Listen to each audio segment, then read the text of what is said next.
जय अम्बे माँ, जय दुर्गे माँ। षष्ठो अध्याय।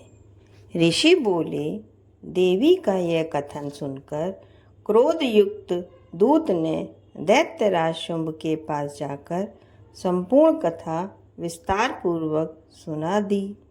तब दूत से सब बातों को सुनकर असुरराज ने क्रोधित होकर असुर सेनापति ध्रुमलोचन से कहा, हे ध्रुमलोचन, तुम शीघ्र ही अपनी सेना सहित वहां जाओ और उस दुष्टा का केस पकड़कर घसीटते हुए बलपूर्वक यहाँ ले आओ। यदि उसकी रक्षा करने कोई देवता, यक्ष या गंधर्व आवें तो उसे अवश्य मार डालना। ऋषि बोले, इस प्रकार शुंभ से आज्ञा लेकर धूम्रलोचन 60,000 असुरों की सेना लेकर वहाँ शीघ्र ही पहुँच गया और देवी को देखकर ललकार कर कहा, तू बहुत शीघ्र शुंभ और निशुंभ के समीप चली जा। यदि तू प्रसन्नता पूर्वक नहीं चलेगी तो तेरे केश पकड़कर तुझे घसीटता हुआ ले जाऊंगा। देवी ने कहा, दैत्येश्वर ने तुझ बलशाली को भेजा है। यदि तू मुझसे बलपूर्वक ले जाएगा तो मैं उस समय तेरा क्या कर सकती हूँ। ऋषि ने कहा, देवी के ऐसे कहते ही धूम्रलोचन देवी के आगे दौड़ा तो उसी समय अंबिका ने हुंकार से उस असुर को भस्म कर दिया। तदनंतर असुर सेना अत्यंत क्रोधित हो देवी की तरफ बढ़ी। तब देवी बड़े तीखे बाण, शक्ति तथा फरसों की वर्षा करने लगी। इतने ही में देवी का वाहन सिंह अपने गर्दन के बाल हिलाता हुआ क्रोध से भयंकर गर्जना करते हुए असुर सेना पर झपटा।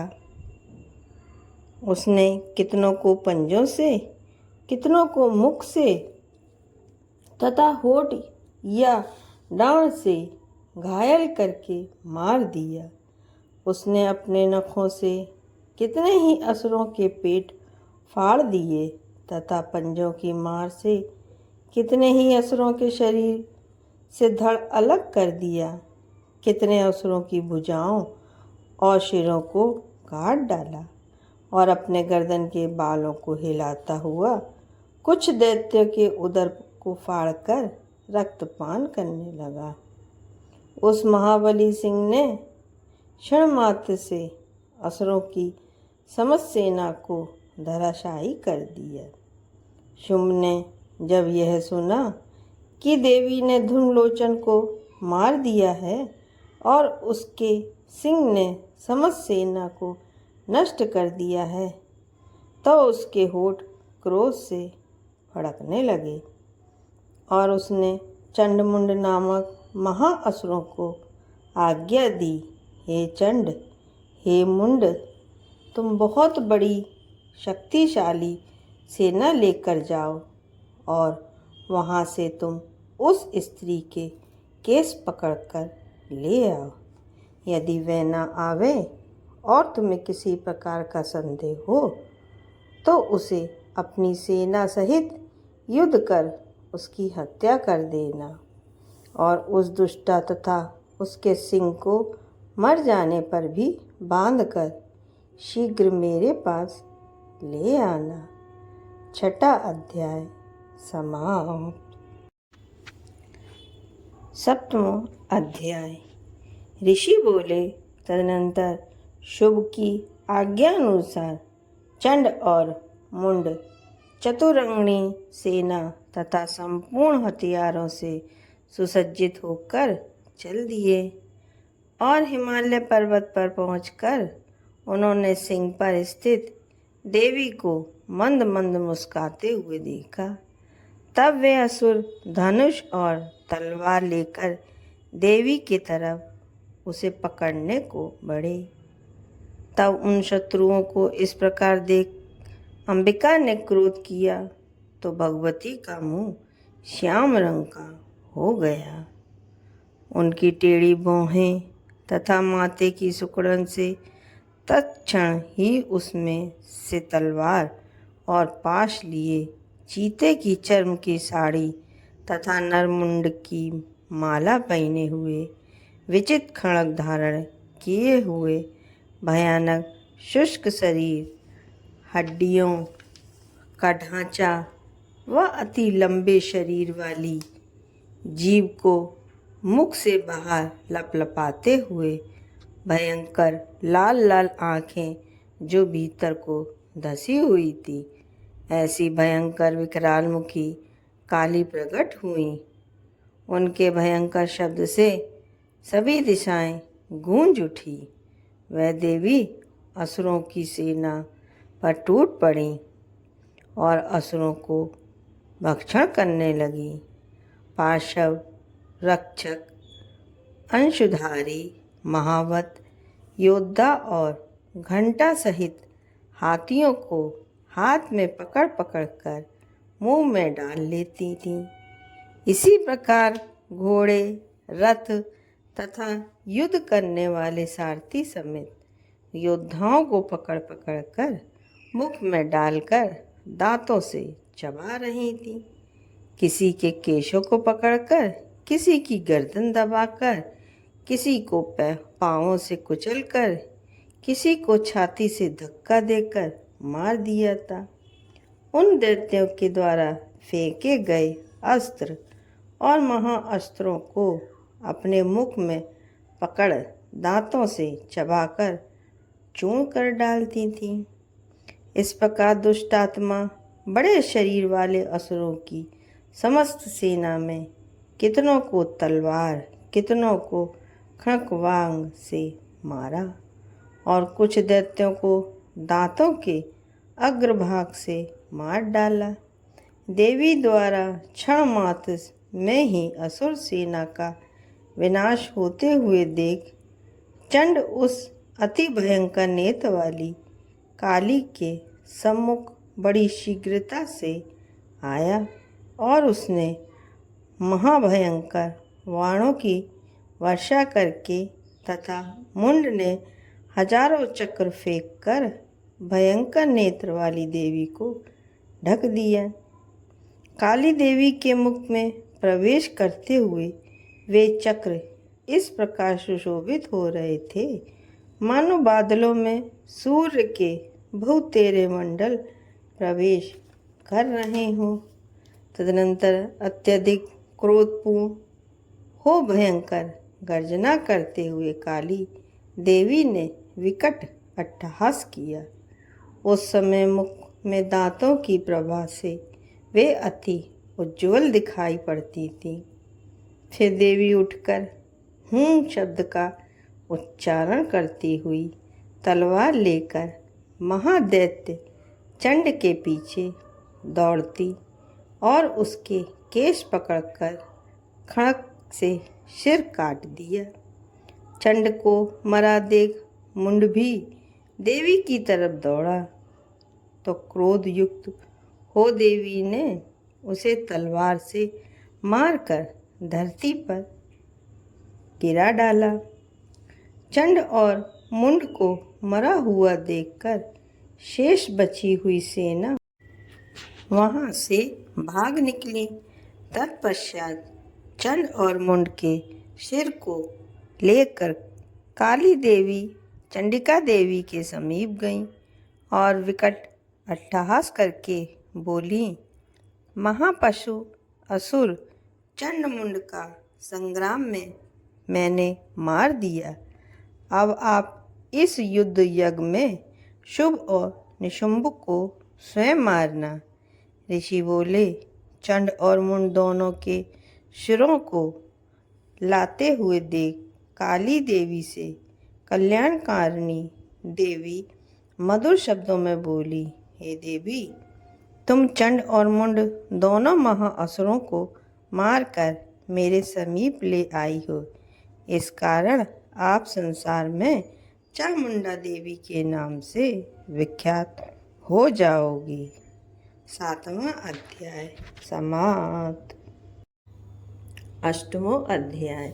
ऋषि बोले, जब चंड और मुंड महाअसुरों का देवी ने बहुत सी सेना सहित संहार कर दिया, तो असुरेश्वर प्रतापी शुम्भ ने अत्यंत क्रोध से अपनी संपूर्ण सेना को संग्राम के लिए कूच करने का आदेश दिया और बोला, आज 86 उदायुध असुर सेनापति और 84 कंबु असुर सेनापति अपनी अपनी सेना को लेकर संग्राम को जावें।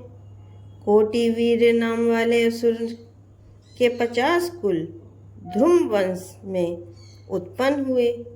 100 कुल कालक, दौहर्य, मौर्य वंशी तथा कालके वंशी असुर युद्ध में लड़ने के लिए मेरी आज्ञा से शीघ्र चले जावें। भयंकर शासक असुरराज शुंभ ऐसी आज्ञा देकर कई हजार महासेना को अपने साथ लेकर युद्ध को चल दिया। उसकी भयानक सेना को चंडिका देवी ने अपनी ओर आते देख धनुष की टंकार से पृथ्वी और आकाश को गुंजा दिया।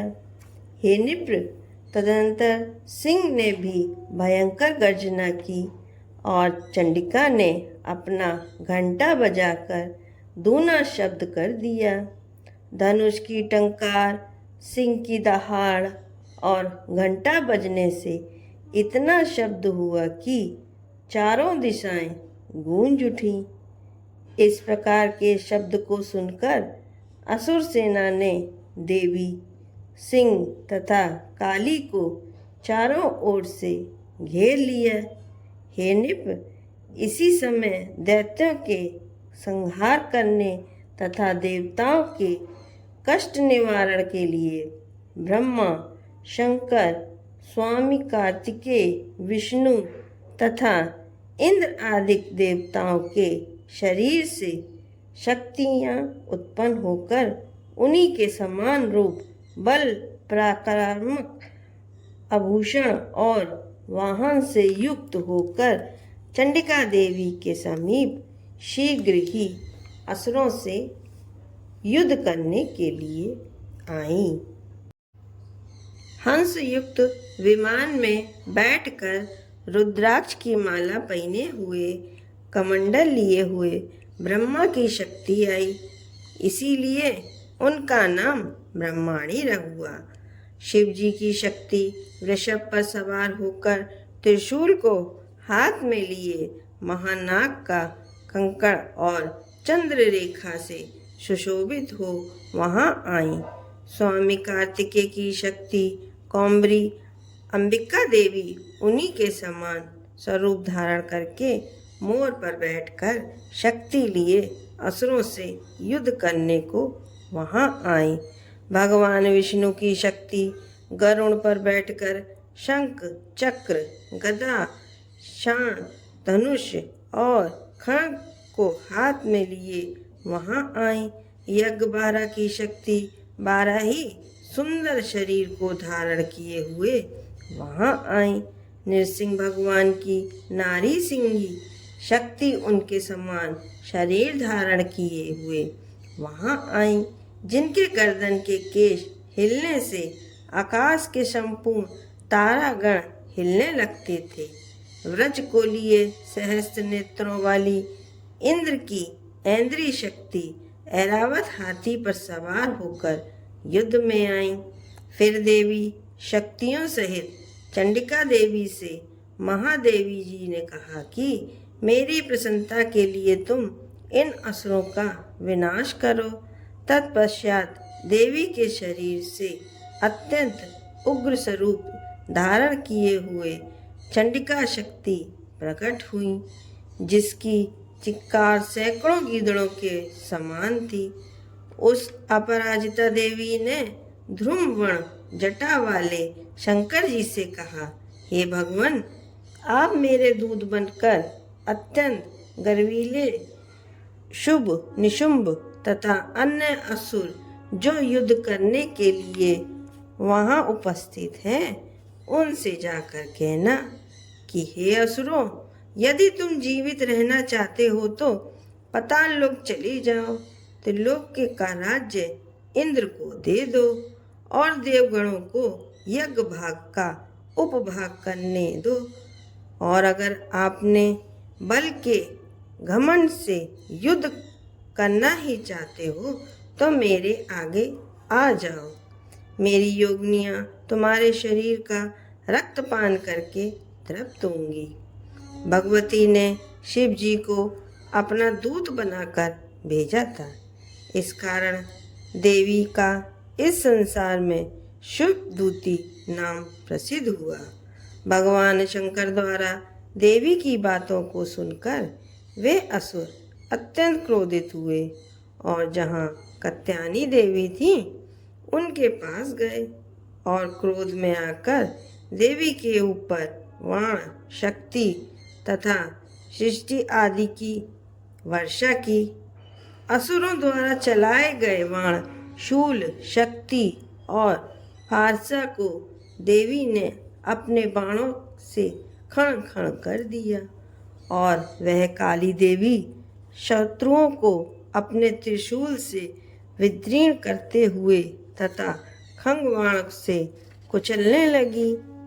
ब्रह्माणी देवी जहाँ जाती वहाँ अपने कमंडल से उन असुरों पर जल छिड़ककर उनके बल, वीर, पराक्रम को नष्ट कर देती थी। इस भांति महेश्वरी देवी ने अत्यंत क्रोधित हो त्रिशूल से, वैष्णवी देवी ने चक्र से और कौमरी देवी ने शक्ति से शत्रुओं का विनाश कर दिया।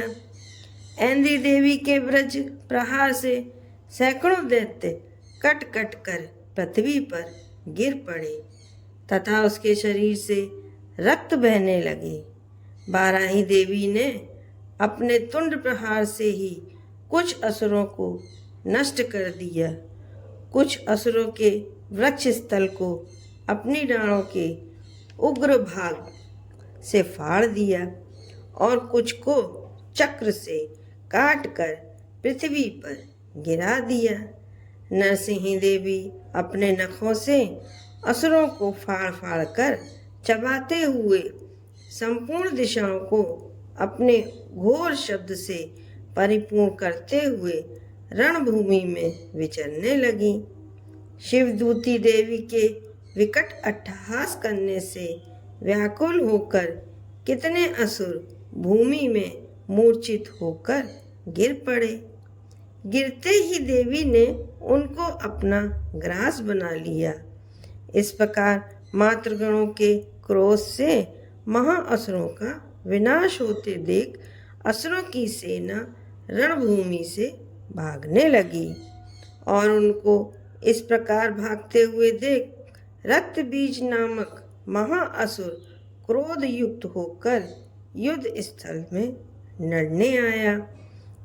इस असुर के शरीर से रक्त की बूंद पृथ्वी पर पड़ते ही उसी के समान बलवान एक दूसरा महादैत्य पृथ्वी पर उत्पन्न हो जाता था। रक्त बीज हाथ में गदा लेकर ऐन्द्री देवी से लड़ने लगा।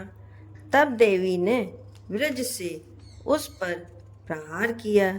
तदनंतर वज्र के प्रहार के लगते ही शरीर से बहुत सा रक्त गिरा और उससे जितनी रक्त की बूंदें पृथ्वी पर गिरी उतनी ही संख्या में उसी के समान स्वरूप और पराक्रम वाले वीर असुर उत्पन्न हो गए।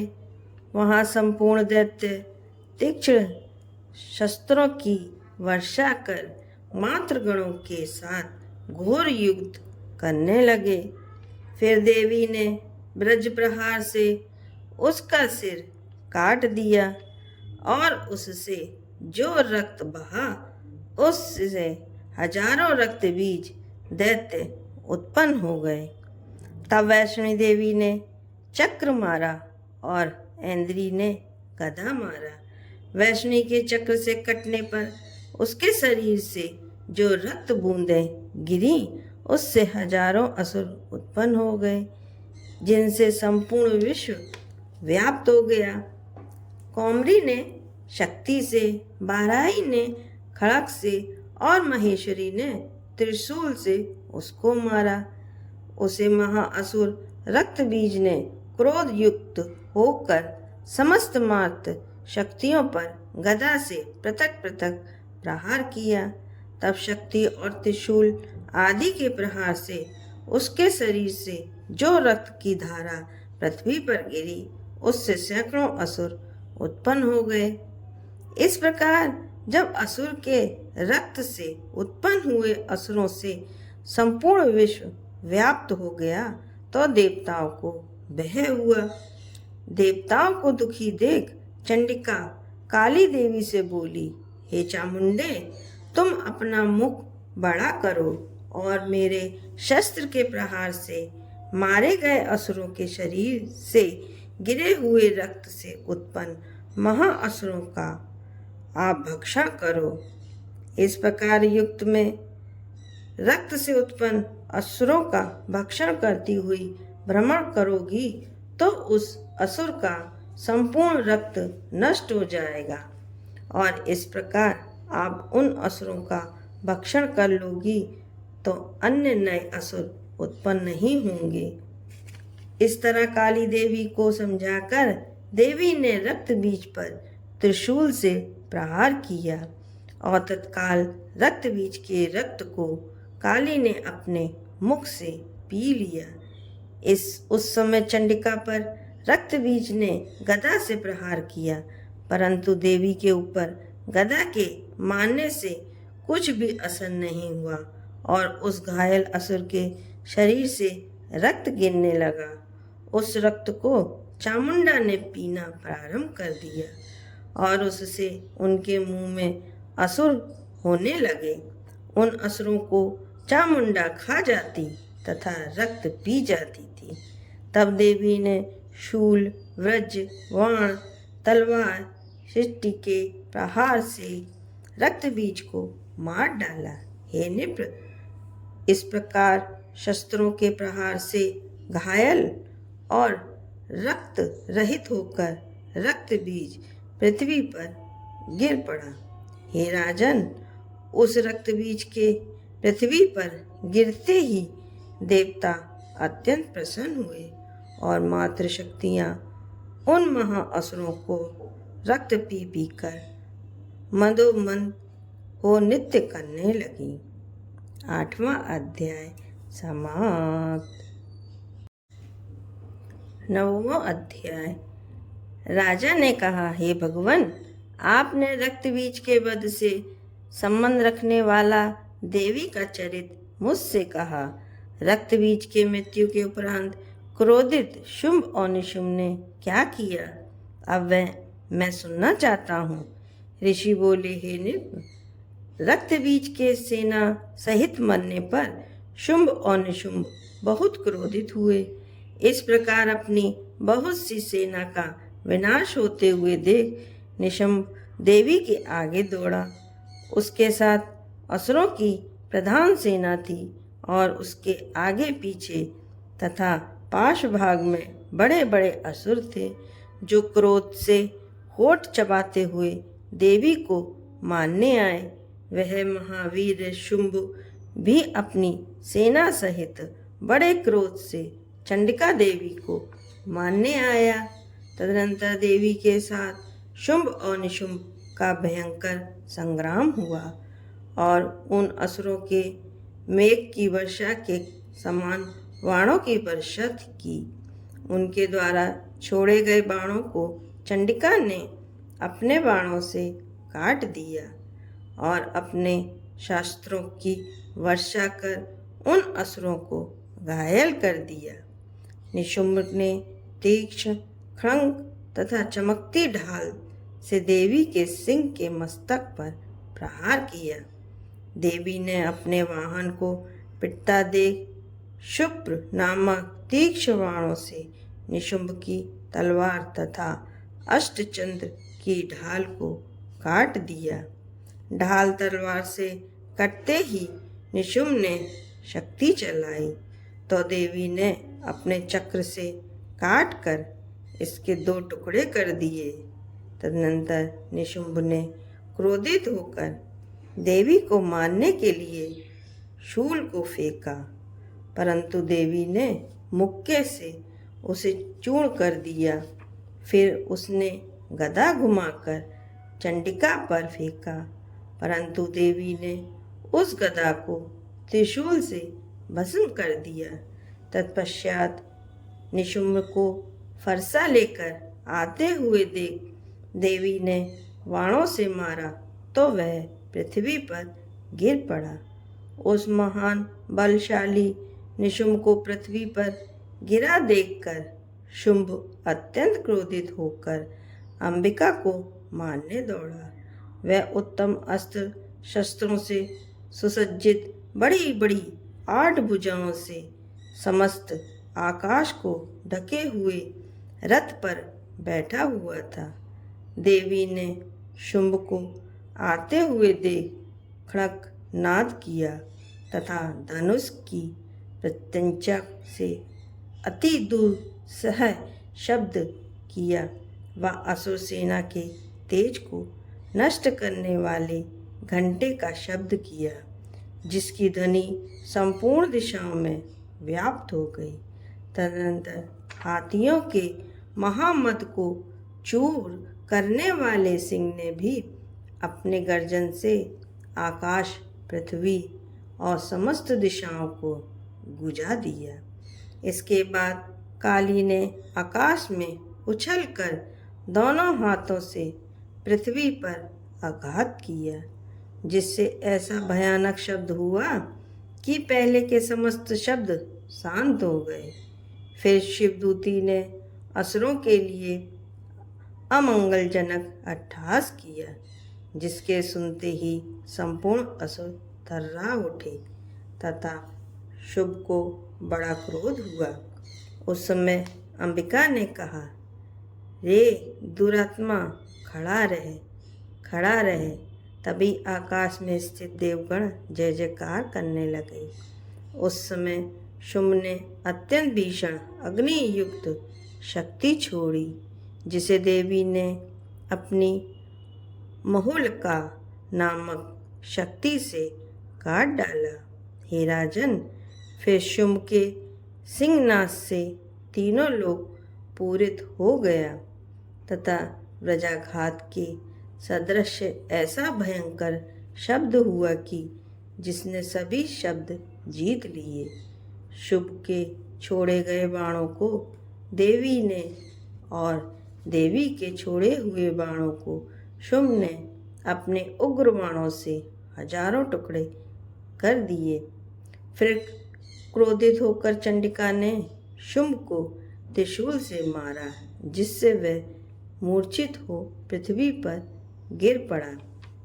इतने में ही निशुंभ की मूर्छा दूर हुई और उसने धनुष लेकर बाणों से देवी, काली और सिंह को घायल कर दिया।